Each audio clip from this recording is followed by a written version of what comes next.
It's Right. that makes it that much more important that people do stand up and at least pursue the legal avenue. That's the only thing available to them Right. now. Right. Well, and here, and I'm going to read the response from the Attorney General's office. And this is from the Public Records Coordinator.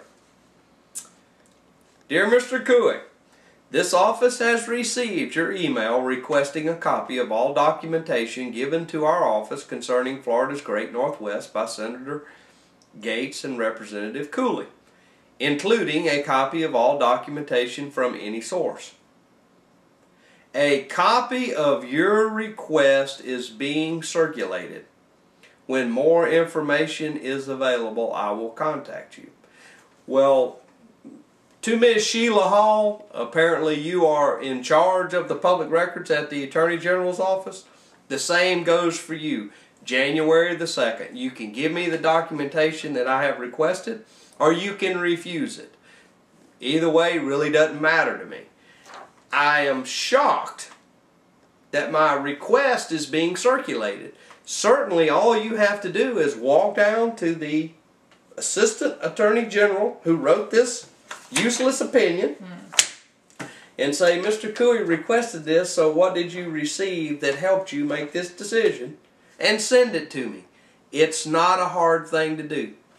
Play hardball, punish me if you want to, but I'm standing tall on this, and you are going to give me the information that I requested. And I sort of feel like they should have already scanned that and had it available on their website. Well, sure they do.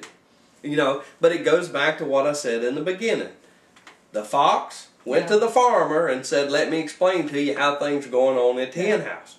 All right? There's a problem there, and I've said it before and I'm going to say it again. I don't care about the Sunshine Law is a great law, and I support it, and it's marvelous. It's taxpayer money. I don't want to get caught up in a Sunshine Law argument. It's taxpayer dollars. Either quit taking my money or be transparent. Right. Close down and move on. Take your carpetbagging operation some other place. And of course, if they stopped taking the money, they would just dry up and disappear. Well, they wouldn't be able to pay $1 million in salaries and $400,000 in having conferences and $500,000 of direct payments to their employees. Right. You know, I mean, it's ridiculous. It needs to stop. Well, and the $100,000 here and there in quote-unquote economic development grants is also quite disturbing. Well, explain to me why Gulf Power needs to get an education grant. Right. I mean, just explain that to me. Show me the documentation as to why somehow it's going to improve the job situation in this region to hand Gulf Power money.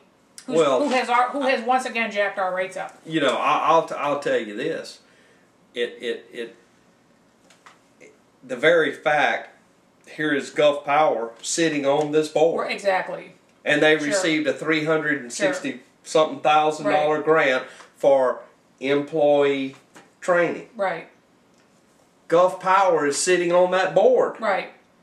I mean, are we going to play the same game again? Oh, I'm going to step off the board. I'll stand in the corner while the rest of my friends decide to give my organization money, and then next week I'll be back on the board. Well, especially since we've been told time and time again that the reason that monopoly utilities need to be privatized is because they're so much better at, they're so much more economical as far as their operations. They're cheaper than government, et cetera, et cetera.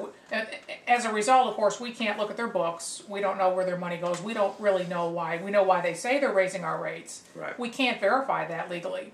But all of a sudden, we're supposed to give them employee training money, and we don't know why that is either. Well, and the other thing, look, ladies and gentlemen, and I know you may get tired of me beating the drum on this. Your children pay tuition to go to college. The state gives money to every higher learning facility in the state of Florida. And then they take that money and they go out and they play political games with it. And I'm going to tell you, I'm going to start pushing for some clarity on that. Yeah. If you want to get involved, you're over there you're over at XYZ College and you want to play politics, I think you need to sign up. You need to be a political action committee, and you need to show the taxpayers where you get your money from to play politics with. Right. Outside of that, colleges are to be educating our children. Period. End of story.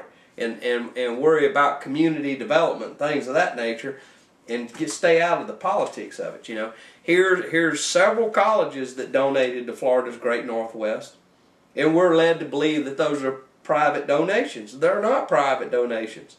That's my children's tuition that college is spending over here. Well, they bought memberships, quote unquote. They call them memberships in the organization.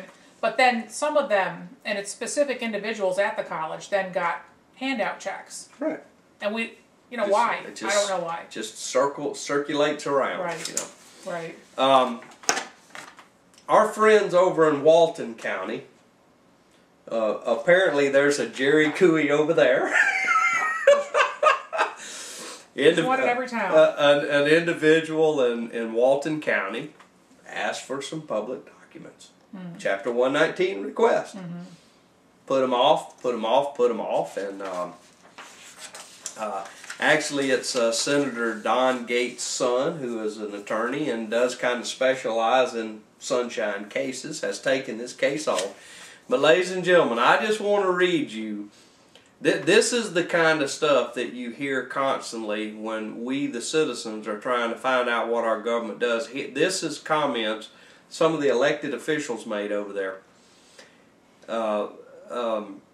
They were asked, it said, when you were elected as commissioner, you have to sign a certificate. You go to class, a state class, right. and you sign a certificate of compliance. In the testimony, one of the commissioners said, I don't know if we're not keeping records, or if we're keeping them right, or if we're keeping them wrong. I don't know if we comply with the statute or not. Yeah. When asked if they were complying with the public records procedure, one commissioner said, I don't know. Gates followed up, does it concern you? You signed the statement of compliance and you've done no investigation to determine if you're accurate? The commissioner responded, I do not know how to answer your question. So it's, look, a certain amount, I can accept a certain amount of ignorance. But for the most part, I can't accept it. I believe that it is purposeful, doing their best not to follow the Sunshine Law in almost every case. Well, ladies and gentlemen, we hope you've enjoyed the show. Enjoy your holiday season. We're going to do a replay of the Florida's Great Northwest show again after this show airs, and then we'll see you back after the end of the year. I'm Jerry Cooey. I'm Deborah Nelson. Thanks for watching. Good night.